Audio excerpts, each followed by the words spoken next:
Hey folks, Rob here. Hope everybody's doing good today. We done a thing.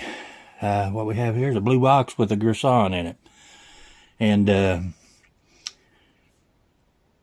it all started with Bubba brainwashing me to get a Glock. And I had to go to therapy for 16 hours of therapy to get deprogrammed from, I almost became a Glock fanboy.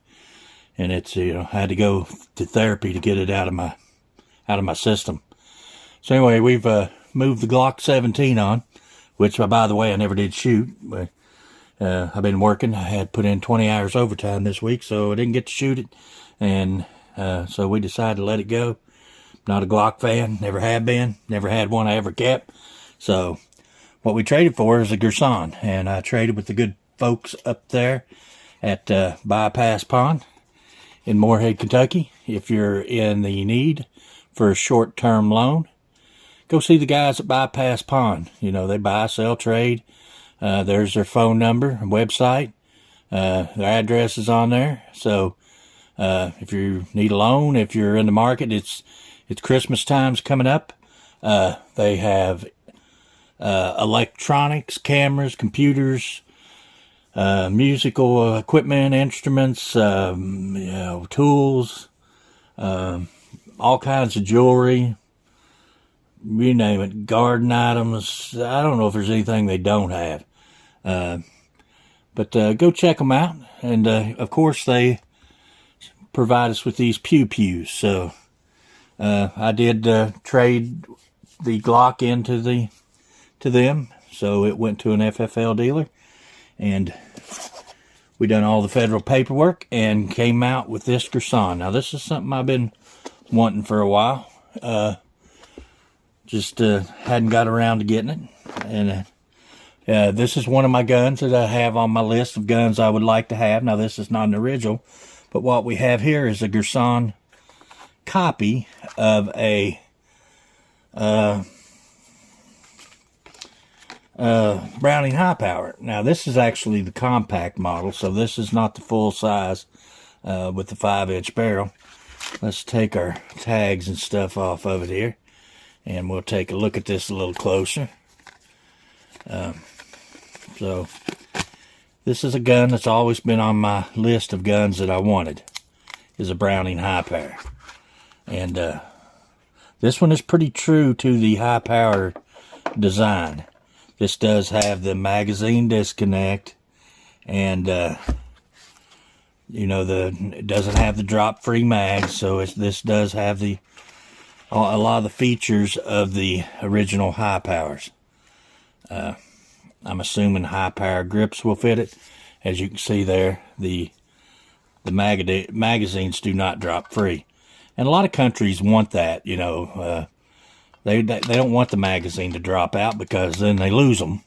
If the high power was one of the most commonly used military sidearms, for other countries other than America for decades. The Browning high power has been in service in a lot of militaries, and a lot of militaries didn't want that function. They don't want the soldiers losing their mags. They want to make sure that they take them out and pull them out and stick them in a pocket or something, and not just drop them out and lose them. Because if you drop your mag every time, and when you run out of mags, you run out of bullets. So you got to have the ability to reload those mags. So anyway, let's got your owner's manual here, and this is for the MCP35, MCP30, MP, the Ops, the Extreme, the PI, the P35 PI match, and the PI Ops. So they have several different versions of this. Pretty, just a 2-color. Goes over some of their basic parts. Disassembly. To load the chamber. It's just a basic user's manual. Got your brush up here and a cable lock. So enough of that stuff. Let's look at the gun itself. And lay this box over, and we'll lay the gun right here. Now the gun weighs Let's see if we can get a weight on it. The gun weighs 31.2 ounces. So it is not a lightweight gun. Not lightweight at all. But it's all steel. It's a solid steel gun.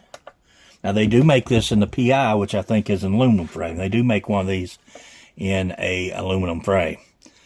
And you have, with this one, these have a 15 round magazine. It just comes with one magazine. But I think these are Metgar. So Metgar magazine, hard plastic grips. I think this is a 3.5 inch barrel. Anyway, guys, look at it there. It's a black Cerakote finish. It's got a nice smooth finish on it. Chrome barrel. Nice 3-dot sights, if I'm getting them lined up there.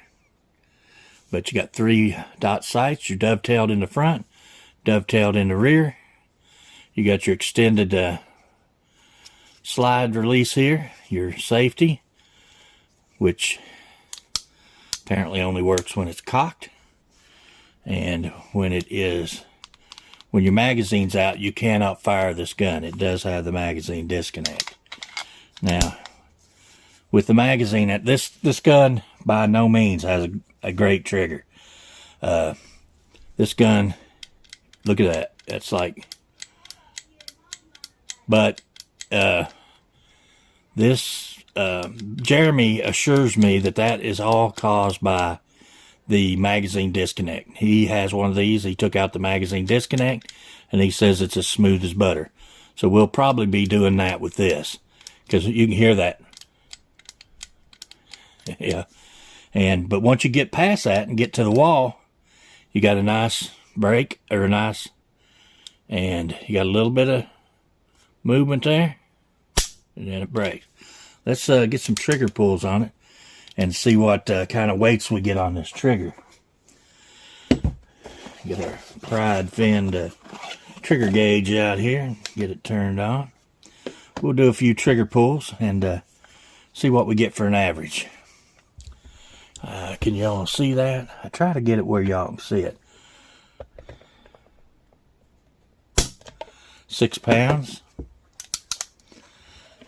Let's enter that. 5 pounds 8. And this trigger might smoothen up some on its own. 4 pounds 12. Like I said, this with a little lube and a little use, this trigger might smooth out just a little bit. 7.1. And let's do one more for a 5 pull average.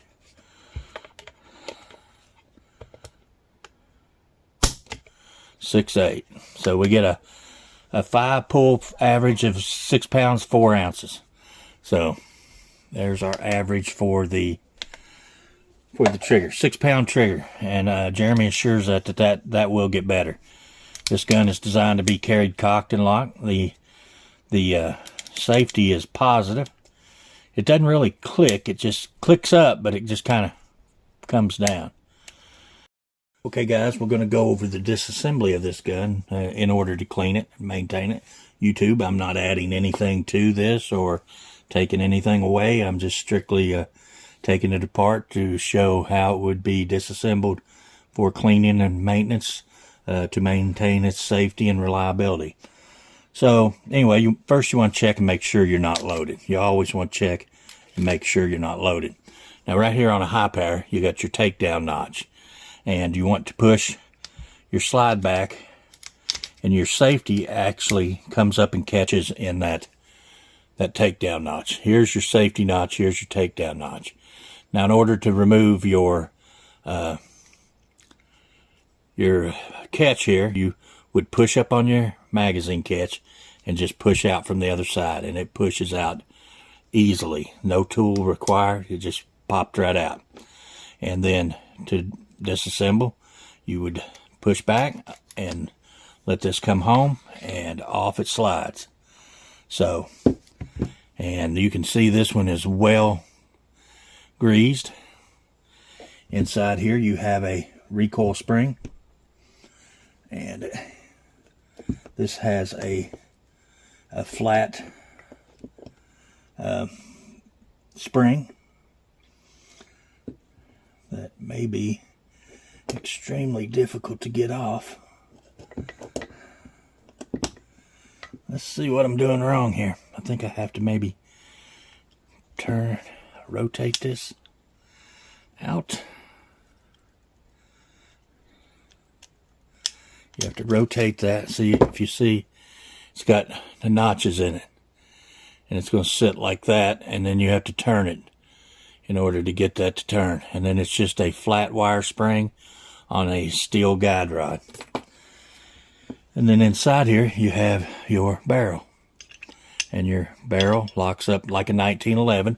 It has the lock up in the top of the cylinder. Let's wipe some of this oil off, and so we can get a better look at the machining.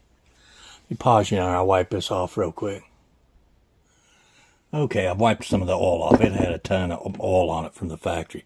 But you can see in there, pretty good machining inside that. Doesn't look bad at all.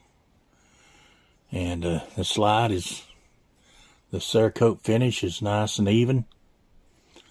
Yeah, your barrel looks like it's chrome lined even, and a really nice looking barrel.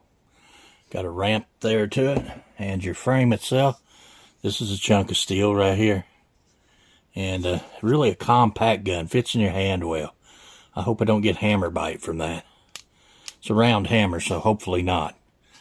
So anyway, that's kind of what it looks like. To reassemble it, you would put your barrel back in, take your guide rod assembly, and I'm assuming that's just going to fit probably one way. Let's see. Am I on?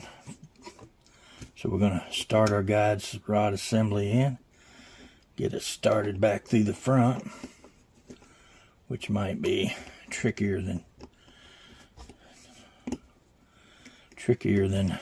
it looks.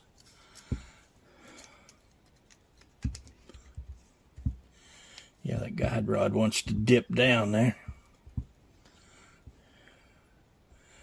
So once you get it to there, let's see if we can roll it in there. This is not the easiest guide rod I've ever put in. Maybe I'm going in the wrong way. That flies off there, we'll be lucky to find that thing.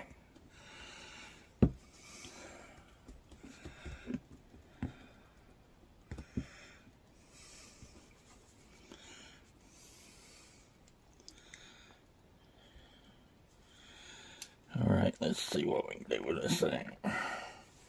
I swear that's the hardest guide rod to reinstall I've ever seen.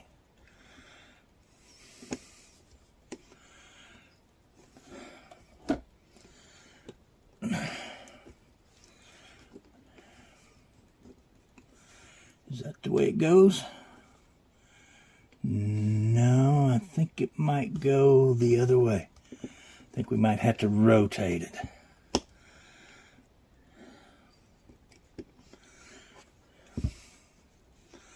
That is one stubborn guide rod. Let me pause you here.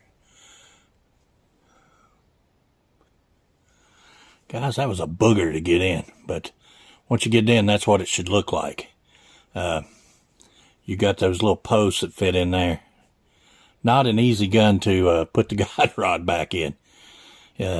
Maybe after it wears a while, but definitely not easy. That ball bearing in there goes to the bottom, and that's the detent that holds your disconnect in. There's a notch on it for that bearing, or that detent. So we got that reassembled. So now we're going to put it back on our slide. Here, slide it back. We're going to slide it back to the notch here, and that lines everything up. This should just drop right in. Once you go past that bearing, it should drop in, and then when you release it, you should have a functioning firearm. Of course, this does have the magazine disconnect, so Let's test it for function. All of that is in the magazine disconnect. When you take the magazine out, look how smooth that trigger is. That's smooth as butter. There's none of that. You put the magazine in, and that's that magazine disconnect rubbing against that magazine. And I'm betting you that it will lower the trigger pull weight once it's out. So check it for function, and there it is. Anyway, guys, that's a look at the Girsan. This is the MCPI or MCP35. This is the PI. This is a private investigator. I think that's what that was supposed to stand for, a more subcompact. So anyway, until we get to shoot this gun, guys, I appreciate you watching. And until the next video, when hopefully we'll get to watch this, I wonder how that'd fit in a 1911 holster. Heck, look at that. Fits right down in a 1911 holster. Now, that's pretty handy. Oh, and if you ain't entered, go to the video where I done on these awesome, beautiful holsters and check them out.